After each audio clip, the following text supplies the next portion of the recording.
Bienvenidas y bienvenidos, mi nombre es César Soto, esto es Amor Original. Hoy es la tercera semana de la serie de qué hablamos cuando hablamos de, y hago así porque caramba que ha costado hacer esta grabación que está saliendo no un domingo, sino más allá de la mitad de la semana siguiente. En fin, la primera semana nos preguntamos de qué hablamos cuando hablamos de Dios, y la segunda, de qué hablamos cuando hablamos de la Biblia.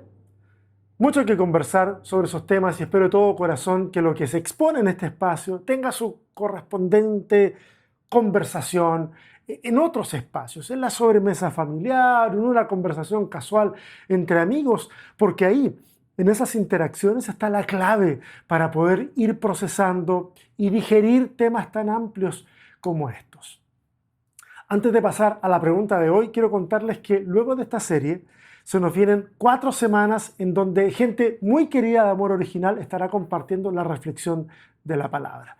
Tendremos de regreso a 2 originales muy queridos. Está Joe Campos o Joe Silva, ya no recuerdo cuál apellido prefiere mi amigo Joe, en fin, Víctor González también. Pero además estarán con nosotros 2 personas que estuvieron muy vinculadas a Amor Original hace algunos años y que ustedes tienen que recordar. Así que desde los Estados Unidos estarán la pastora metodista Fernanda Casar y el pastor metodista Efraín Belmontes. Así que ya saben, se nos vienen lindos encuentros y reencuentros en las próximas semanas. La pregunta de hoy puede parecer simple para muchas personas. Apela a algo de lo cual hablamos todo el tiempo, al menos en el espacio religioso, la salvación. Pero, ¿de qué hablamos cuando hablamos de la salvación? En las últimas 2 semanas, los temas que han sido abordados, los he abordado desde un punto de vista reflexivo que ha evitado intencionalmente recurrir al texto bíblico. Y esto ha ocurrido a razón del respeto, les he dicho, el respeto que le tengo al texto bíblico. Lo he dicho un montón de veces y no creo que decirlo una vez más haga daño. Yo me rehúso tajantemente a justificar todo lo que pienso adornándolo con versos de la Biblia. Yo estoy dispuesto a dialogar, por supuesto, usando el texto bíblico como referencia en una conversación, incluso en un debate, pero traer mis ideas al espacio comunitario, mis ideas que son personales, y respaldarlas con versículos bíblicos, tiende a comunicar la idea de que esto es lo que Dios piensa sobre el tema. Y la verdad que en esta ocasión no veo que vaya por ahí el asunto, no es lo que he querido comunicar. En el caso de Dios, primera semana, evité hablar desde la Biblia porque todo lo que la Biblia dice de Dios está lleno de tensiones que la teología sistemática ha querido domar, ha querido invisibilizar incluso. En el caso de la Biblia, segunda semana, evité hacerlo porque ningún libro de la Biblia puede decir algo sobre el todo, sobre el compilado de textos, sobre la biblioteca que es la Biblia. La Biblia no pretende hablar de sí misma, pero en este caso, en el caso de la salvación, el tema emana vez tras vez de las páginas de la Biblia y parece tener una consistencia bastante observable. Por lo tanto, es evidente que es conveniente que al intentar responder a esta pregunta de qué hablamos cuando hablamos de la salvación, le demos un vistazo serio a lo que el texto bíblico tiene que decir. Muy bien, y allá vamos. Así que, démosle. Cuando vamos al texto del Antiguo Testamento, nos vamos a encontrar con palabras que comunican ciertas ideas en torno a lo que significa la salvación y si ésta se manifiesta de forma individual o comunitaria. La raíz principal en hebreo para hablar de salvación es yashá, que significa liberar, rescatar, estar seguro, salvar. Quien ejerce salvación, quien ejerce yashá, se compromete en ayudar, en defender, preservar, llevar a un lugar seguro, incluso sanar. Hoy mi intención no es abrumarles con versículos bíblicos y con conjugaciones del hebreo, no es la idea. Vamos a ver versículos bíblicos, por supuesto, pero vamos a simplificar un poco las cosas. Vamos a ver lo estrictamente necesario que nos ayude para entender estas ideas. Ok, primera cita de hoy, Éxodo 14, verso 13. Dice así: y Moisés dijo al pueblo: no temáis, estad firmes y ved la salvación que Jehová hará hoy con vosotros. Porque los egipcios que hoy habéis visto, nunca más, para siempre, los veréis. Los israelitas están a orillas del mar de Cañas o el mar Rojo y tienen a los egipcios pisándoles los talones. Es en ese contexto que aparece esta frase en labios de Moisés. Ahí está Moisés diciendo: vean la salvación, vean la yashá. Y ojo, estoy usando la raíz de la palabra. La raíz es yashá, para no complicar las cosas. Vean la salvación de Yahvé. ¿Cuál es esa salvación? Que Dios les liberará de los egipcios para siempre. Eso es lo que dice. Yashá es la palabra que se usa para hablar de salvación. Que, ojo, es la misma palabra que usa el salmista en el Salmo 18, cuando dice que Jehová es su roca, su fortaleza, que es el cuerno de su salvación. También la usa en el Salmo 106, cuando habla de que Dios nos salvó por amor de su nombre para dar a conocer su poder. Es la palabra que se usa en Isaías 43, cuando dice: yo soy Yahvé y fuera de mí no hay quien salve. La raíz en todos los casos es Yashá. Dios defiende, libera, lleva a un lugar seguro, ayuda. Y en todos estos casos, esta salvación es comunitaria. Es Dios salvando a su pueblo. Otra palabra que el texto del Antiguo Testamento usa, en este caso asociada y entrelazada con salvar, es sanar. Y la palabra hebrea para sanar es rafá, que significa remendar, unir. Entonces, podemos entender de que ahí viene la asociación de que esa palabra signifique sanar, restaurar. Y encontramos esa palabra en Éxodo 15, poco después del pasaje que leímos hace un momento.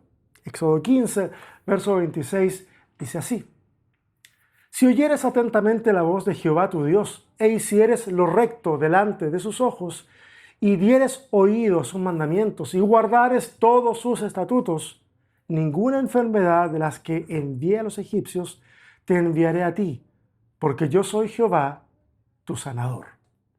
Aquí se enfatiza la relación estrecha entre el Dios que salva y el Dios que sana. Y una vez más, el énfasis es comunitario. De hecho, podemos leer ese entrelazamiento de Yashá con Rafá de forma todavía más clara en Jeremías 17:14. Sáname, oh Jehová, y seré sano. Sálvame y seré salvo, porque tú eres mi alabanza. Acá se usan tanto Rafá como Yashá. El texto enfatiza que Yahvé es tanto el que sana como el que salva. Y eso es muy interesante. Y la tercera palabra asociada a todo este proceso liberador y sanador de Yahvé en el Antiguo Testamento es una palabra muy conocida y ya está trivializada. La palabra es shalom. Popularmente se define o se traduce shalom como paz. Pero shalom es mucho más que paz. Shalom tiene que ver con el bienestar integral, con la armonía, con el equilibrio, con el sometimiento del caos.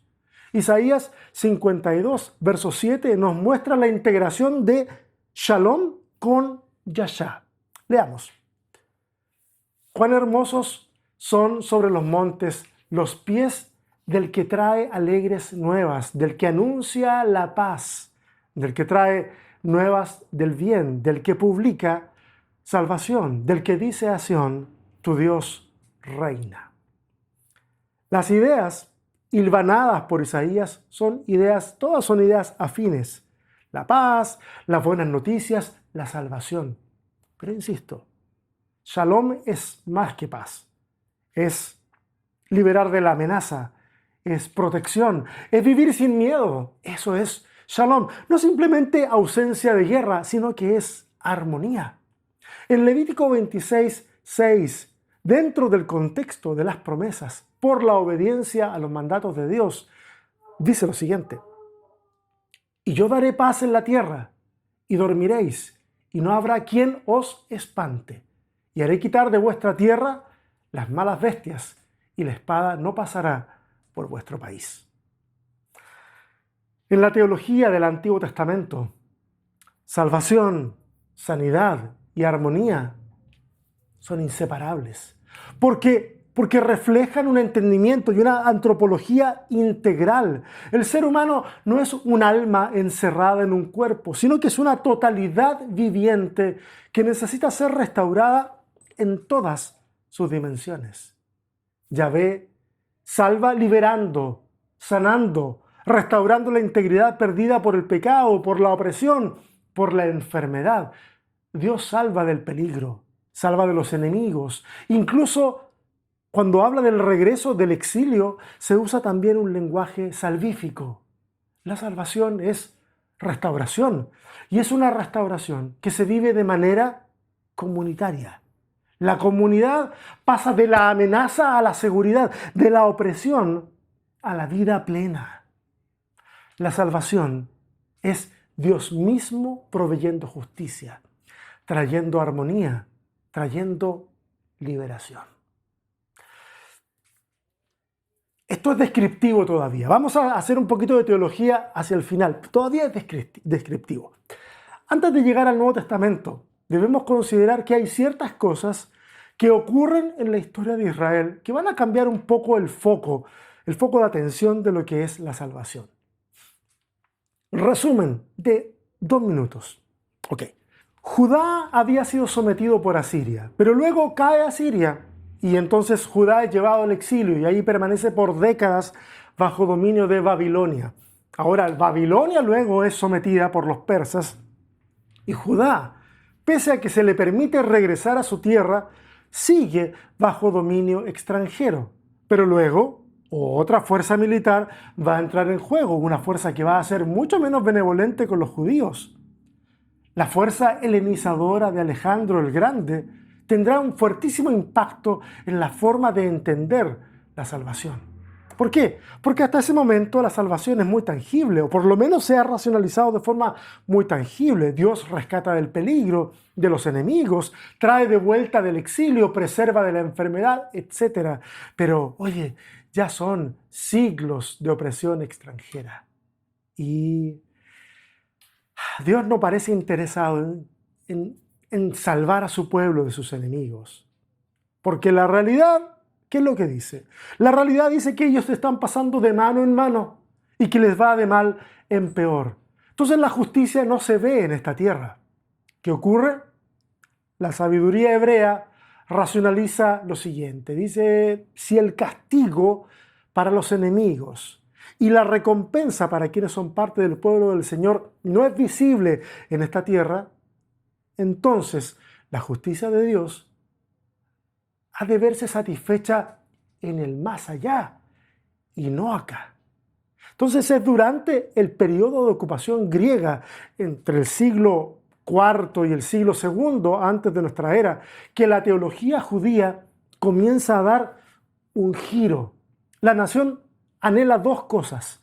Anhela que un ungido, un Mashiach, un Mesías, se levante para restaurar la antigua gloria de Israel. Y también anhela que aquellos que han muerto y que no han visto la manifestación de la gloria de Dios, vean, hayan visto en ese más allá la manifestación entonces de la justicia de Dios para premiarles a los que han muerto y que son del pueblo del Señor y en castigo de aquellos que ellos en la vida han visto que no reciben un castigo a pesar de ser personas que les están sometiendo y les están tratando tan mal. El libro de Daniel, a pesar de que se muestra como un libro escrito durante el tiempo del exilio en Babilonia, en realidad es un texto escrito en el siglo II antes de nuestra era. Y perdón que me vaya por este lado, pero hay excelentes razones lingüísticas, históricas, teológicas, que indican con un escaso margen de error, la nada misma, de que así fue, de que es escrito mucho tiempo después. Bueno, este libro que es escrito teniendo como telón de fondo la opresión helenística, da cuenta de esta transición de pensamiento en lo que a salvación se refiere. Mira, leamos. Y muchos de los que duermen en el polvo de la tierra despertarán, unos para vida eterna y otros para vergüenza y confusión perpetua. Este es el primer pasaje de la Biblia hebrea que señala una idea clara respecto a castigos y recompensas como una realidad post-mortem. Pero no olvidemos que esto es una innovación teológica que responde a las condiciones de vida que experimentaron los judíos bajo dominación extranjera. La esperanza ahora está en el más allá, porque más acá la cosa no pinta para nada bien. Es por eso que cuando llegamos al Nuevo Testamento nos encontramos con grupos religiosos que piensan diferente sobre el más allá. Están los fariseos, y en realidad los fariseos que representan el sentir de la gente en general. Todos ellos anhelan una restauración en esta vida o qué, si no es en esta vida, en la venidera. Anhelan la manifestación del Mesías y la esperanza es la única forma de poder soportar a otro imperio que es todavía más brutal que el griego. Este es el imperio romano. Está siendo bastante difícil zafarse de este imperio. Entonces es una esperanza de salvación nacional por mano del Mesías y también la resurrección, que es al mismo tiempo salvación personal y comunitaria. Pero, por otro lado, los saduceos, que son los que dominan el culto en el templo, que controlan inmensas cantidades de recursos, que son el brazo que Roma usa para mantener a raya a los judíos, bueno, ellos que no viven la vida de los oprimidos, ellos que no tienen que pelear día a día por un pedazo de pan, ellos que no necesitan creer en castigos y recompensas venideros, ellos viven demasiado bien como para anhelar la justicia de Dios luego del último aliento. ¿Se entiende? De alguna forma, las condiciones materiales en que vivimos van a condicionar nuestros entendimientos teológicos. ¿No se hace teología igual desde las márgenes en Latinoamérica que desde a lo mejor un barrio multicultural en Nueva York? No es lo mismo. Y no es una crítica o una cosa o la otra, simplemente una observación. No es lo mismo. Bueno, en ese escenario que acabo de describir del Nuevo Testamento, entra Jesús proclamando el reino de los cielos. Y dice que el reino es una realidad presente y también futura. Las dos cosas al mismo tiempo. El reino vendrá, pero al mismo tiempo debe ser construido desde el aquí y el ahora. En este reino, la salvación se construye desde el presente y se hace desde una comunidad que ya no debe esperar a que las cosas pasen, sino que debe poner manos a la obra para construir aquello que desea ver. Ese es el mensaje de Jesús. En el Evangelio, los marginales son restaurados, los pecadores reconciliados. El pueblo es reunido para abrazar la esperanza y también la acción. Y la mismísima creación, en otra parte, ya no de los evangelios, sino de las cartas paulinas, la mismísima creación espera también su liberación. El evangelio viene a inaugurar una nueva era en donde Jesús se muestra como la manifestación definitiva de la fidelidad de Dios. Dios no les ha olvidado. Dios sigue caminando con su pueblo, aún en medio de la opresión. Y eso también es salvación. En una sinagoga de Nazaret, Jesús le dice a su audiencia: el Espíritu del Señor está sobre mí, por cuanto me ha ungido para dar buenas nuevas a los pobres, me ha enviado a sanar a los quebrantados de corazón, a pregonar libertad a los cautivos, vista a los ciegos, a poner en libertad a los oprimidos, a predicar el año agradable del Señor. Y dice el texto que enrollando el libro lo dio al ministro, se sentó y los ojos de todos en la sinagoga estaban fijos en él y comenzó a decirles: hoy se ha cumplido esta escritura delante de vosotros. Jesús se presenta como el cumplimiento de las palabras de Isaías. Viene proclamando buenas noticias a los pobres, sanidad a los quebrantados, libertad a los cautivos, vista a los ciegos, libertad a los oprimidos. Proclama el año agradable del Señor. Jesús viene y vuelve a centrar la atención en el aquí y el ahora. El reino de los cielos no se trata de esperar a que llegue. Se trata de construirlo desde aquí, ahora, con los medios que tenemos en la mano. Es más que un consuelo post-mortem, es mucho más que eso. Es más que una revolución política que les devuelva autonomía a ellos como nación. No, este reino es uno que transforma desde el interior, desde dentro de la mismísima esencia del ser humano. En el Evangelio, que es en lo que en realidad hoy quiero centrarme, las palabras que se usan para hablar de salvación y sanidad obviamente son otras, esto es griego, pero se van a usar palabras que significan cosas muy similares. Se va a usar la palabra sozo y sotería, soteria, y ambas tienen una raíz en común y significan dos cosas básicamente. Significan salvar, con todo el peso semántico que traemos de la salvación del Antiguo Testamento, y también significa sanar. Por eso cuando Jesús sana en los evangelios sinópticos, les dice a las personas, oye, tu fe te ha salvado. ¿Quiere eso decir que les está diciendo, ya no te vas a ir al infierno? No, evidentemente que no. Les está diciendo que han sido sanos, sanas. Dicho de paso, la salvación, oye, la salvación nunca se trató de evitar un castigo más allá. En el Evangelio siempre tuvo que ver con transformar la realidad de aquí, del más acá. Incluso en el anuncio del nacimiento de Jesús, se dice que Jesús, salvaría a su pueblo de sus pecados. No del castigo, no del infierno, de sus pecados. La salvación es la libertad que te lleva de la esclavitud del pecado a la libertad comunitaria, que es el anticipo de la restauración de todas las cosas.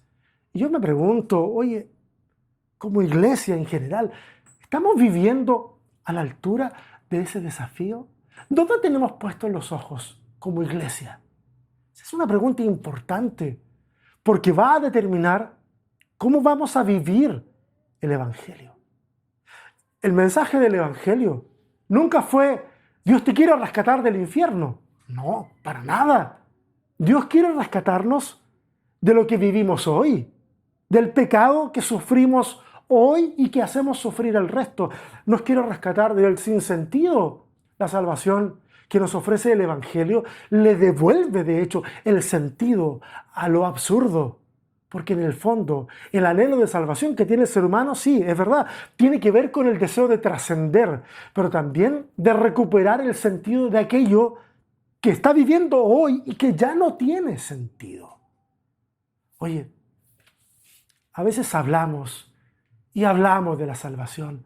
Nos llenamos la boca hablando del pecado y no tenemos idea de qué estamos hablando. Usualmente hablamos del pecado en términos de aquello que ofende mi sensibilidad religiosa. Y entonces, ¿cierto?, nos enfocamos en eso. Cavamos una trinchera y desde ahí ofrecemos pelea al sistema, viendo al resto, por supuesto, el resto son enemigos a los que vencer o mentes a las que colonizar. No podemos seguir viendo las cosas así. En el mundo polarizado que vivimos, el Evangelio no puede ser otra herramienta polarizadora. El Evangelio debe ser capaz, escúchame bien, debe ser capaz de sentarnos a todos en la mesa. Debe invitarnos a deponer nuestros egoísmos y preguntarnos, bueno, ¿qué podemos hacer para que esta vida sea digna de ser vivida para todos? ¿Qué podemos hacer?